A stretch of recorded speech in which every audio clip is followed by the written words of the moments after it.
strongest. Treatment to binahong greatest decrease significant versus control negatif, strong anti-diabetes, anti-activity.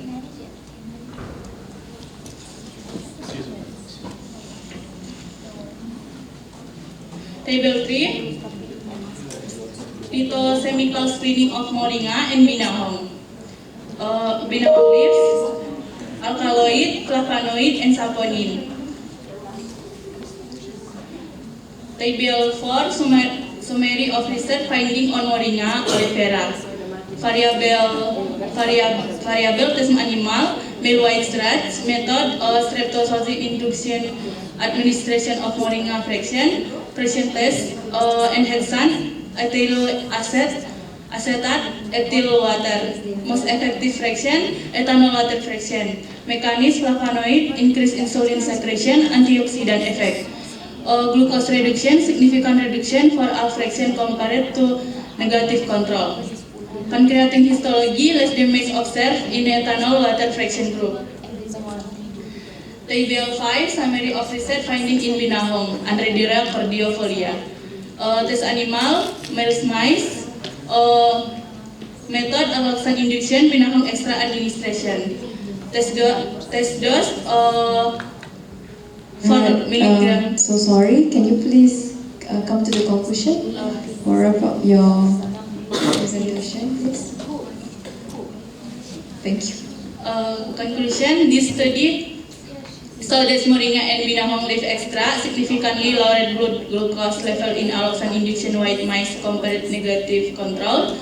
Their antidiabetic activity come from secondary metabolites such as flavonoid, alkaloid, tannins, saponins, and phenolic, which enhance insulin secretion, repair pancreatic B-cell, and inhibit oxidative stress. Binahong extract at 400 kilogram body weight produce a greater glucose level lowering effect than moringa extract at the same dose, likely due to flavonoid, saponid, terpenoid, and oleanolic acid, which more effectively improve pancreatic function and glucose utilization. Therefore, binahong extra is more effective at reducing blood glucose level than moringa extra, although both have antidiabetic activity.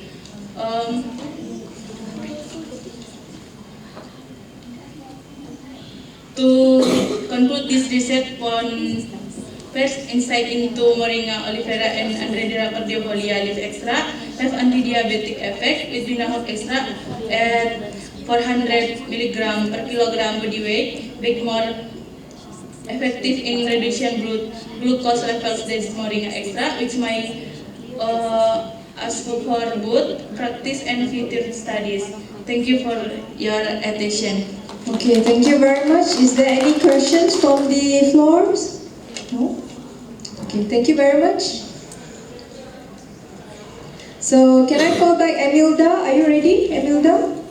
Okay. So, after Emilda, please get ready Margendran. Yeah?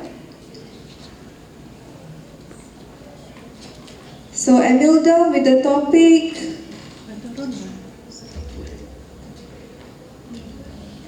associated of the umbilical cord dry converted method. Please welcome.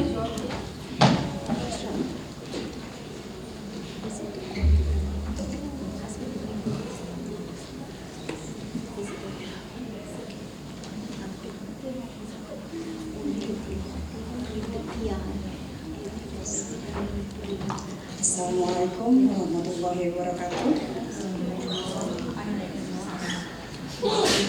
My name is Emilda. I am Stikes Sada from Sumatra. My presentation about is associated order of umbilical cord dry converted method with along of the umbilical cord in the center of Tanjung Ledo. Background: umbilical cord care effort to prevent infection. The it should always be clean and dry. Always wash your hand with clean water and soap. before you detect care of the umbilical cord. Umbilical cord care in newborn is important. The umbilical cord will be off generally in 1 week's life. One of the ways that can prevent infection and speed up the release of the umbilical cord from the baby tummy by doing umbilical cord care. In an effort to prevent infection and speed up the release of the umbilical cord, there are a variety of the substance and the means used for the care of the umbilical cord. Some of them have been investigated, such as dry cause. This method. This study was an analytic survey with cross-section study design. Sampling technique in this study was total sampling with the number of patients amount to 30 babies. The total and not used to collect the data analysis, checklist, and observation sheet with the time of the study. Result: the study showed the result of a statistic with a checklist test. So we associated the as umbilical cord drive cooperative method with length of the umbilical cord in the newborn was found in the working area of heart center of Tanjung Leidong. 2020 value together with 021. Thank you. Sorry, I'm making this bad. Thank you very much. Any question? Any question? Okay, I think no question. Thank you very much. Can I invite Mahendran with the topic of computational analysis of 10 trans 12 cis-conjugated linoleic acid as a modulator of leptin and ghrelin receptors. 5 minutes presentation and 2 minutes conversation. Thank you very much.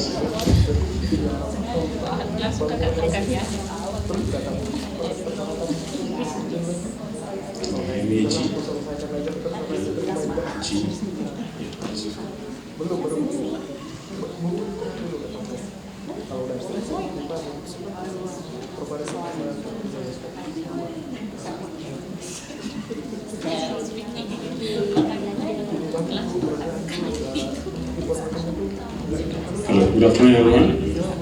I'm Mahendran. I'm a PhD scholar.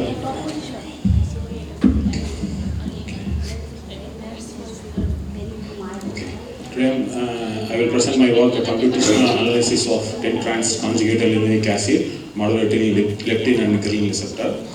This work carried out was under guidance of Dr. P. Shanmugasundaram, M.Pharm PhD, Dean Wales University of College of Chennai and India. So, coming to the aim and objective, the aim and objective was to evaluate how conjugated linoleic acid combined with other standard drugs, as well as the objective was to compare the CLA binding with the effectiveness with some standard drugs, azostatin and metformin and valdaquiptan, as well as to evaluate it with the silicon tools compared with the computational methods.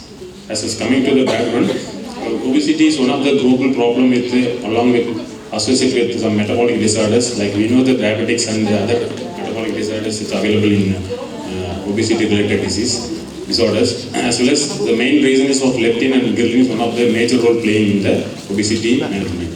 As well as this leptin suppress the hunger and as well as ghrelin as the stimulate appetizing reactions, as well as these two receptors targeting as the approaching management for the anti-obesity management, especially for the molecular docking analysis to how the compound are interact with the other standard drugs and how they predict with the our compound bind with other standard drugs to the study management.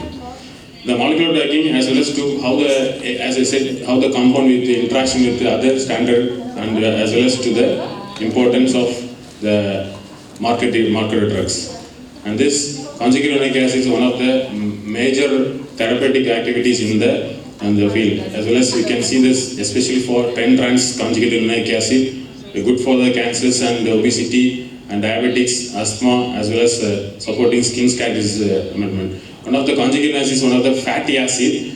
Basically, conjugalonic acid we cannot get from our body cannot synthesis from our body. We have to get from the other sources like a supplement, like dairy products and as well as red meat. We have to get from the conjugate linoleic acid.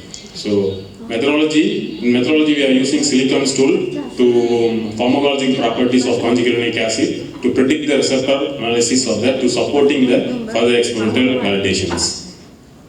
Methodology we can use this leptin ghrelin or obtained from the PubChem and as well as to PDB format. These are the database analysis to collecting from stools, especially to interact, how to find the interaction from the computational stools. And the molecular docking as performed over the autodoc vena, PyMol. These are the methods to collecting from BioVena and the Discover Studios. And then finally we are evaluated ADME process, which means the pharmacokinetic properties, which means to how to absorb our drugs in our body as well as to phosphoanalyze test, which means it's biological activity. When you're taking from drugs, it's very important to analyze the biological activity test also. These are the results. You can see results. Is a modulating binding affinity, although it has a moderate affinity with other standard drugs. As I mentioned before, metformin and rosuvastatin and valdaparin. As a similar test as well as for the leptin receptor also. These are the pharmacokinetic properties. It has a good absorption as well as to drug likeness, and it is a acceptable lipophilicity as well as to in this result to indicate the CLA has the potential for suitable for the further development. As well as I mentioned before, the phosphoanalysis tools are basically greater than 0.71 is the good biological therapeutic resources for the intake. Is our drug are more producing 0.997 as all the biological probability are given here. The conclusion is the silicon analysis to indicate that our drug CLA stability and increase the leptin and ghrelin receptor, showing potential as a leading compound for anti-obesity management and favorable pharmacokinetics and biological activity predictions of the therapeutic points. Although the experimental validation further development is be required. Thank you everyone. Thank you Chairman, Chairperson also. Thank you very much. Very good time management. Yeah? Thank you very much. So, any other questions from the floor? No question. I have one quick question. Yes. So, you said that you are a PhD scholar. Yeah, I'm a PhD scholar. So it's now, it's one of the part of the research. It's okay. The beginning of the research. The further research we are going to do development of formulations, which liposome formulations, drug delivery. As the existing CLA now is a soft gelatin capsules. Now I'm planning to form the new formulation with a drug delivery with nanoparticle. I see. That's very good. Okay, good luck with Right now, just we are doing formulation only. Okay. All right. Thank you. Thank you. Good Thank luck you for so your much. PhD. Yeah. Thank you. All right.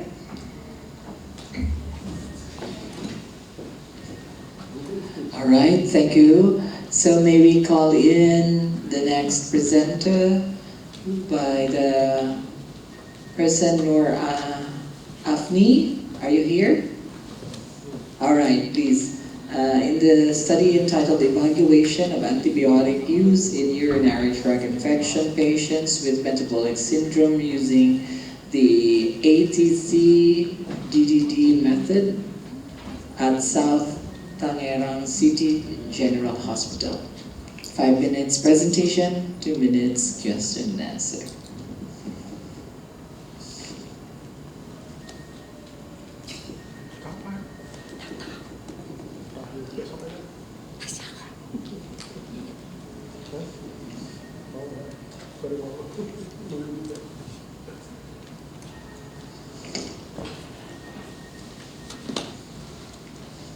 This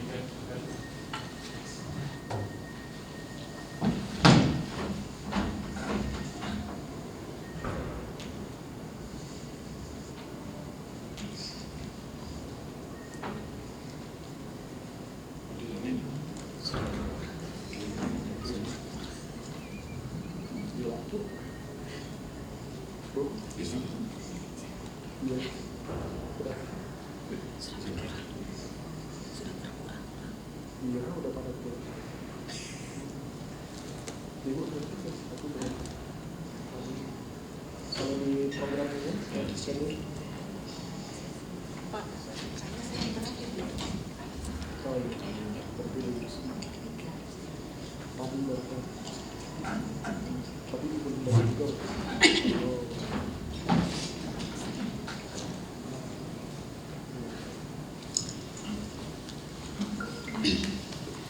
Good afternoon, everyone. Let me introduce myself. My name is Nur Afni Sharia Nasar. I'm from Stikes Widya Dharma Husada Tangerang. I want to present my research. The title is Evaluation of Antibiotic Used in Urinary Tract Infection Patient with the Metabolic Syndrome at Tangerang Hospital using the ATCDD method. The introduction, we know UTI infection disease caused by the presence of microorganism in the urinary tract leading to inflammation. According to data from the World Health Organization, there are currently estimate 8.3 million cases of UTI, and this number is projected to rise to 9.7 million cases by 2025. In Indonesia itself, UTI are classified as the nosocomial infection with the higher prevalence ranging from 39% to 16%. In cases of excessive use of the antibiotic can lead to the emergence of antibacterial resistance. As an effort to reduce antibiotic resistance is the necessary to evaluate using patterns. And we use a method. This research is descriptive study using the quantitative method by collecting data retrospectively. Data from various variable collection will the analysis access antibiotic in Tangerang Hospital, and we have respondent was 144 respondents, and we use the data analytic use univariate and SPSS. And the result, the first is characteristic by age and gender. Almost half the UTI case occur to the age of 46 till 55 age, and the gender. The majority of UTI patient at hospital in Tangerang is female. And duration of antibiotics administration, almost half the patient receive antibiotics for 1 till 3 days, totaling 16 patients, and receive antibiotic for 4 till 6 days, and a small portion, namely 29 patients. And the characteristic based on the amount of antibiotics, almost half the antibiotic used were ampicillin sulbactam, 14%, followed by the coamoxiclav 20%, and ciprofloxacin 20%, and next cefixime and levofloxacin. And the route of antibiotic administration, the majority of antibiotic administration route of are oral, with the 16 drugs being to administration way, and almost half are intravenous, with the 8 drugs being to administration intravenously. And the next result, with syndrome metabolic with UTA. The most of common metabolic syndrome disease in the patient with the urinary tract infection are uncomplicated type 2 diabetes, and followed by acute kidney failure, and the next is hypertension, and the disease occur in the similar number. And type 2 diabetes mellitus increase the risk of UTIs because hyperkalemia lowers the immune system. And number 2 is acute kidney failure is the second most the common comorbidity in case complicated of the UTI, the effect of nephrotoxic drugs which slow the elimination of bacteria and toxic. And number 3, essential hypertension can damage kidney and disrupt kidney perfection for 2 UTA. And the conclusion is UTA with the metabolic syndrome are most common in the 46 till 5 age group, and with female patient predomination. And the most frequently used the antibiotics at the South Tangerang City is ampicillin sulbactam, coamoxiclav, and ciprofloxacin. And the most common comorbid the metabolic syndrome in UTA patient is diabetes type 2, and based on ATCDD, Hague antibiotic use was ampicillin sulbactam and ciprofloxacin, and the next is coamoxiclav. Yes, thank you for attention. If you have question.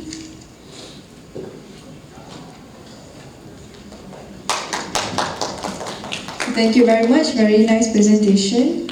I just have one question here. How does this study can contribute to the antibiotic usage, especially in a public hospital?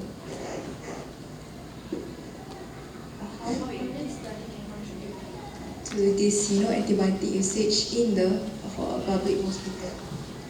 So this research is conducted in private hospital or public? Public hospital. Okay, so what do you think is the contribution of this research?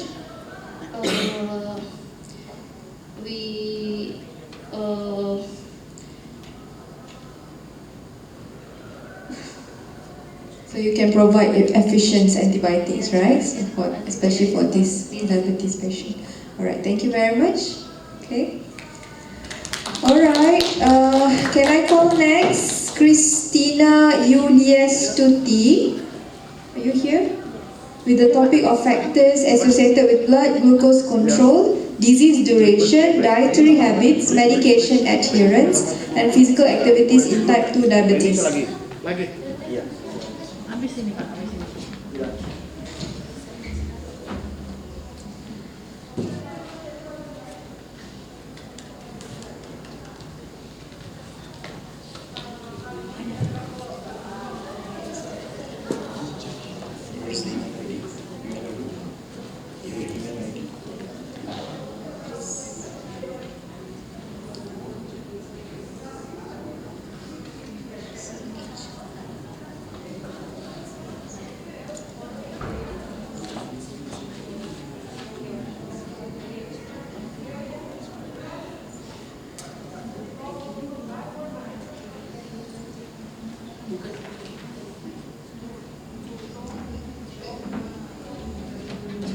Alright, thank you.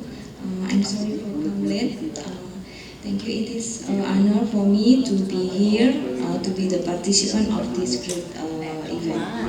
Now, allow me to present my research work entitled Factors Associated with Blood Glucose Control, Disease Progression, Dietary Habit, Medication Adherence, and Physical Activity in Type 2 Diabetes. Actually, this is also my preliminary study before I conduct the next research. The background of this study is that diabetes is a group of metabolic disease with the characteristic of hyperglycemia that occur due to abnormalities of insulin secretion, insulin work, or both. And based on PERKENI is an Indonesian Endocrinology Association. Based on PERKENI recommendation that to prevent chronic complication, effective diabetes control is needed. And diabetes control applies 4 pillars of diabetes control guidelines that involve education, dietary regulation, exercise, and medication adherence. The main factors that affect blood glucose control in type 2 diabetes are a combination of disease duration, and then dietary habit, medication adherence, and also physical activity level. In coastal area, this research was conducted in coastal area, and these factors are often influenced by environment, social, economic, and also lifestyle condition. This study aimed to analyze factors associated with blood glucose control in type 2 diabetes at a primary healthcare facility in Sidoarjo, Indonesia, focusing on disease duration, dietary habit, medication adherence, and also physical activity. Now take a look about diabetes around in the world. In 2024, over 500 million adults were living with diabetes, and this number is predicted to rise to over 800 million by 2050, and over 3.4 million people aged 20 until 79 died from diabetes-related cause in 2024. And this is the diabetes fact in Indonesia. Indonesia is ranked 5th with the most diabetes after China, India, United States of America, and Pakistan in 2024. And this is the number of people with living with diabetes, around 20.4 million adults, and this number is projected to reach over 28.6 million by 2050. This cross-sectional study involved 177 patients with type 2 diabetes aged over 25 years at a primary healthcare facility in Indonesia, and this research conducted in February 2025. This is the data collection, which is instrument of socio-demographic and also health-related factor and blood glucose test. And this is data processing and also data analysis. This is the result of the study. Yes, from this table show us that there was a significant and strong relationship between the diabetes duration and poor blood glucose control in the population studied. This means that the longer a person has diabetes, the worse or less control their diabetes level will be. Pathologically, this result can be explained by progressive cell dysfunction beta pancreas and increased insulin resistance due to chronic high blood glucose exposure, or we can call glucotoxicity. This condition results in a decrease in the ability of the pancreas to secrete adequate insulin, as well as a decrease in the tissues response to insulin, which ultimately worsen blood glucose control over time. And these findings are consistent with previous research showing that decreased beta cell function is directly proportional to the duration of the disease and is a major determinant of poor glycemic control in the long term.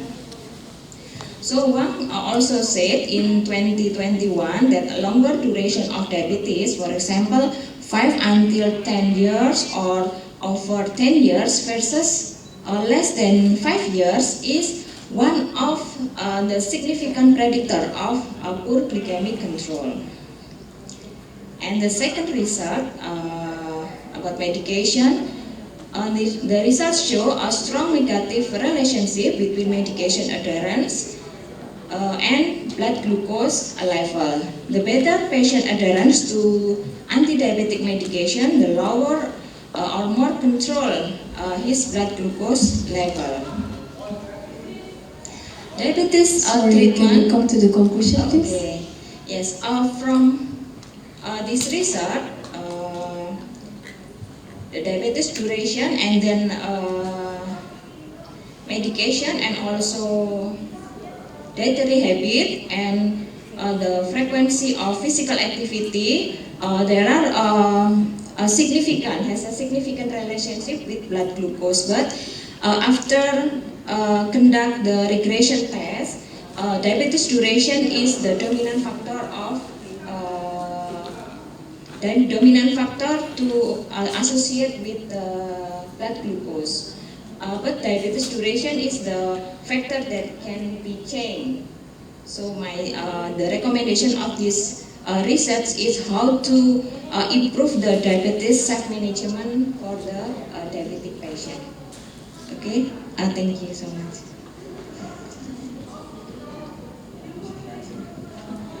Okay, because you have answered his question. So, no question. Okay, thank you very much for a very nice presentation.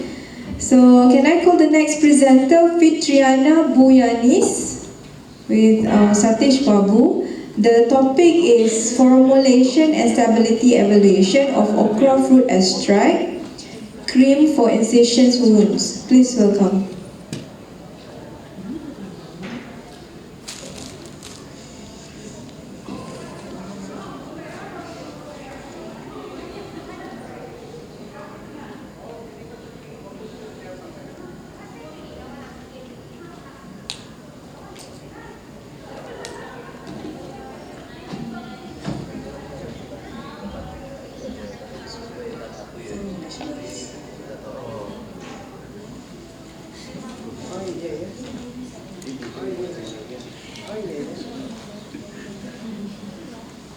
Ada waktu nilai nggak pelit-pelit, nanti kita kasih nilai bagus-bagus.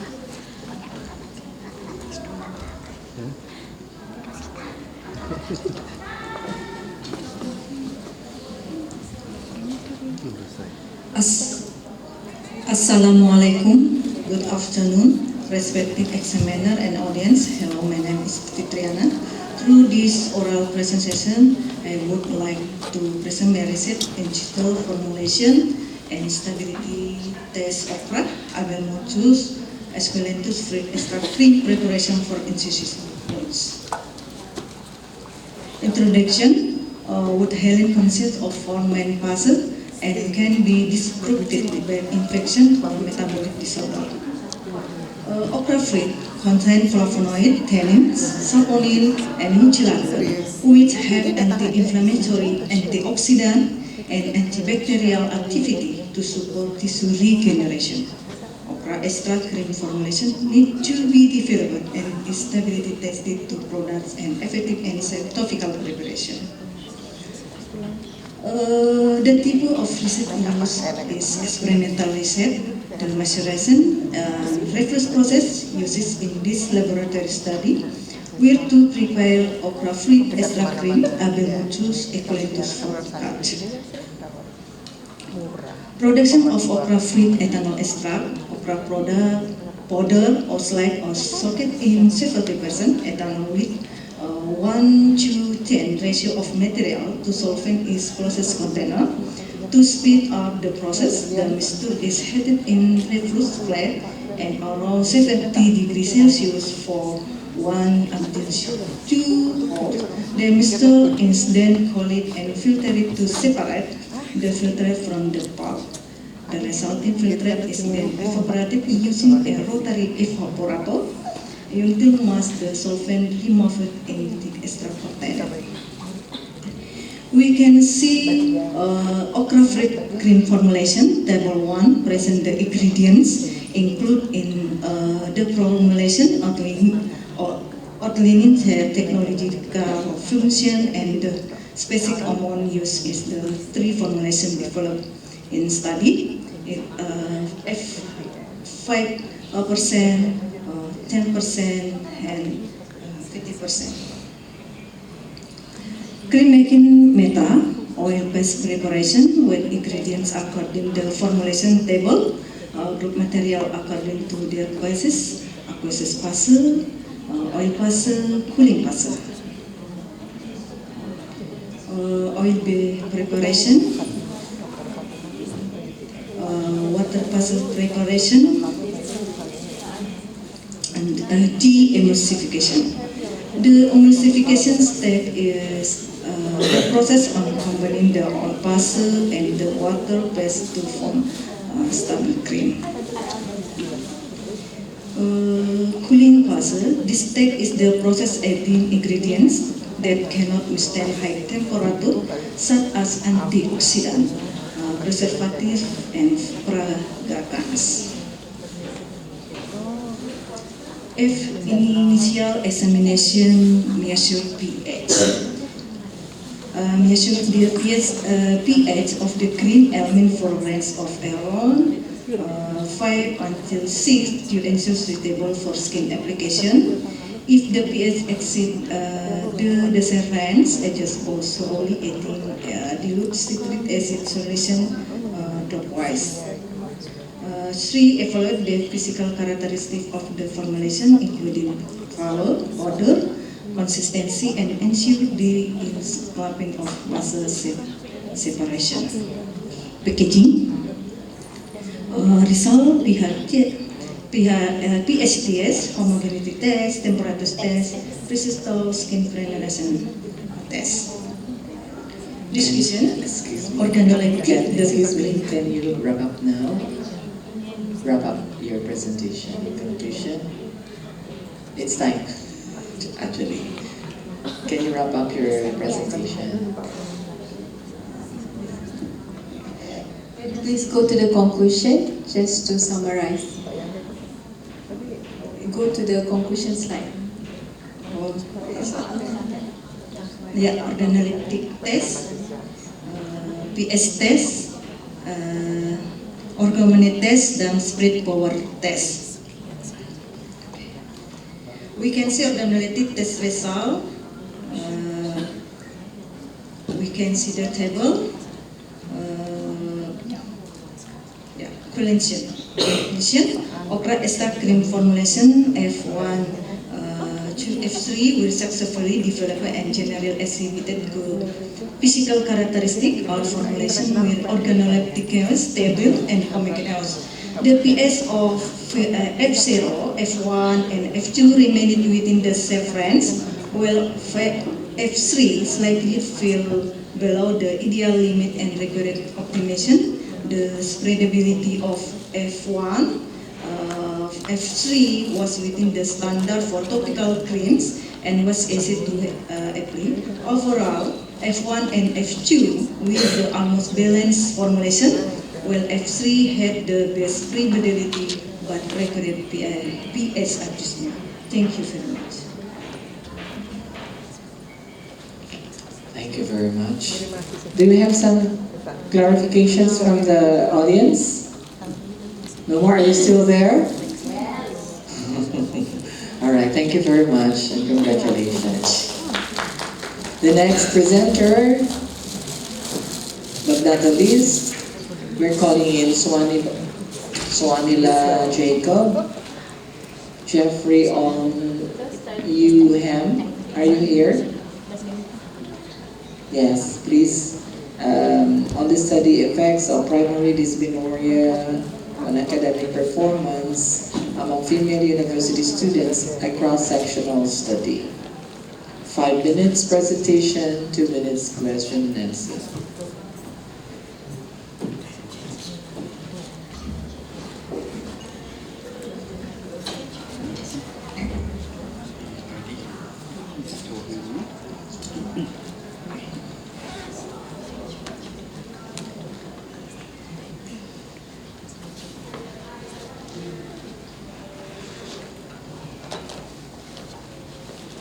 Satu, cara memakai. Ada tadi kita. Kita ambil nanti closing ceremony. Okay, good evening everyone. The topic of my presentation is effect of primary dysmenorrhea on academic performance among female university students, a cross-sectional study. The background: primary dysmenorrhea is the pain during menstruation without any known pathology or identifiable cause. It is a common condition affecting the adolescent female population that mainly includes the university students. Severe cramping pain in the abdomen, lower back, along with nausea, constipation, fatigue, mood swings affect the overall quality of life. Due to this, the academic performance during menstruation is affected. Absenteeism from classes, loss of focus, inability to complete assignments are common along with other aspects of learning. Globally, the prevalence of primary dysmenorrhea ranges from 60% to 90% in university-going females. PD leads to absenteeism from classes, loss of concentration in the classroom, inability to complete assignments, reduction in exam grades, and reduced interest in the studies. Due to pain and discomfort, withdrawal from group activities in the classroom, avoidance to answer questions, and becoming quiet or slow during the lectures is also reported. So the objective of the study is to find the effects of primary dysmenorrhea on academic performance among female university students. Research question: what is the effect of primary dysmenorrhea on academic performance among the female university students? Methodology is a cross-sectional study. Setting is the University Tunku Abdul Rahman KL. Study population is the female students from the university. Sample size: total participants selected were 315 and total 291 participants with PD were analyzed and convenience sampling was used. Inclusion criteria: female students aged 17 to 28, unmarried, studying in Utah, able to understand English. Exclusion criteria: the secondary dysmenorrhea or any history of gynecological issues or surgery. Issues like PCOS, cysts, etc. were excluded. Ethical approval was sought from the SERC of Utah, and an informed consent and personal data protection statement was also signed by the participants.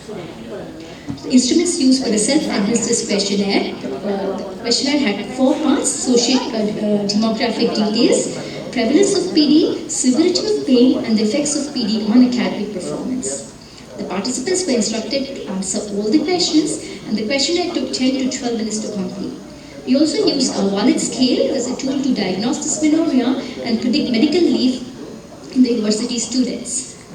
Next is the menstrual symptom questionnaire to record the menstruation-related symptoms. Procedure: the link of Google Forms of the questionnaire was sent out through email, social media, and MT to the female participants of the university. Face-to-face recruitment in the university campus was also carried out by using a quick response code of the questionnaire. Once the responses were concluded, data collection and coding were done by using Microsoft Excel, and SPSS version 26 was used to analyze the data. So here we can look at the results here. So the first pie chart shows the location of pain. So we can see that 8.6% students, they reported no pain, and 46.7% they complained of pain only at one side, that means either cramps in the lower back or abdomen. But we can see 44.8% complained of pain at more than one side, like lower back, abdomen, even breast pain, and also gluteal areas. The second pie chart shows the intensity of pain. So you can see most of the students are highlighted in light blue, purple, and even green color. They complain of pain, and then here we divided the students into mild, moderate, or severe dysmenorrhea. The other results shows the absenteeism from class and tendency to score low grades. So we can see the red color highlighted. Most of the students, they said and they complained that they were absent from the class due to the pain and discomfort, and it also affected their overall grades. 71% of students they reported. Apart from that, we can see the participation in the classroom. So we can see 16.5%, yes, they were able to participate, but 46% and plus 37.5%. So 46% they were unable to participate. That means it was exam schedule that day, or they may have some project that day, they were unable to participate. And 37% were occasional. Similarly goes for completing the assignments. 77 participants were able to say yes, they were able to complete, but 134 occasional and 80% were unable to complete their assignments because the period dates came on the same time. And then we see the tendency to fall asleep in the class, feel dizzy in the classroom is also highlighted with the red color with 165 participants. And 56.7% that were sleeping and drowsy in the class because of pain and discomfort. And also we can see the ability to complete the assignments and project that was also 80% and 134 were occasional. And most of the students, we see that they complain of mood swings during the periods, and also affected their performance in the classroom. Discussion. So we see that the PD has a negative impact on various aspects of academic performance. The results are consistent with previous studies done by Dalavi et al. In 2021. The findings align with the earlier studies that have demonstrated a strong association between PD and reduced academic engagement. Absenteeism from classes, focus in the class, and other components all had a p-value of less than 0.001, indicating a strong association with PD. Furthermore, females experiencing severe dysmenorrhea were more likely to report reduced academic performance compared to females with mild or moderate dysmenorrhea. Conclusions. This suggests that severity of pain plays a critical role in determining the extent of academic disruption. And conclusion, the study concludes that PD has a significant negative impact on academic performance. In the female university students, addressing PD through health education and supportive academic measures is essential to improve students' well-being and academic outcomes. And integrating menstrual health in university may help reduce the burden of dysmenorrhea and enhance academic performance among female university students. These are my references. Thank you. Thank you very much. How about the audience? Are you still listening? Have you learned something from the presentation? Interesting one. No questions? From the presenters, co-presenters? All right, so we have one. Okay, oh yeah, okay. You want to answer?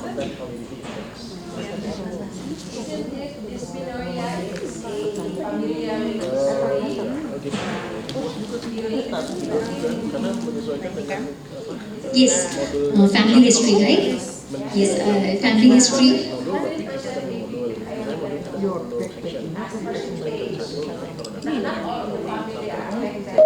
Okay, so actually this is a part of my PhD study also. So currently we have taken the family history into consideration, the age of the menarche and family history also. So if we see from the current, I have not included the data actually here, but both of them are one of the outcomes of my PhD study. So family history, when we see out of 10, maybe around more than 50%, 60 to 70% females, they have reported yes for the family history positive. The mother has, grandmother had, the female had. So we have taken this data into consideration. Thank you. All right, thank you very much. Congratulations. Thank you. And we have one more. Yutri Prawira Bangsin, are you around? Yutri. The study entitled The Relationship Between Maternal Knowledge About Complementary Feeding and Preventing Stunting. Must be from Indonesia. None? At a count of 1, 2. All right.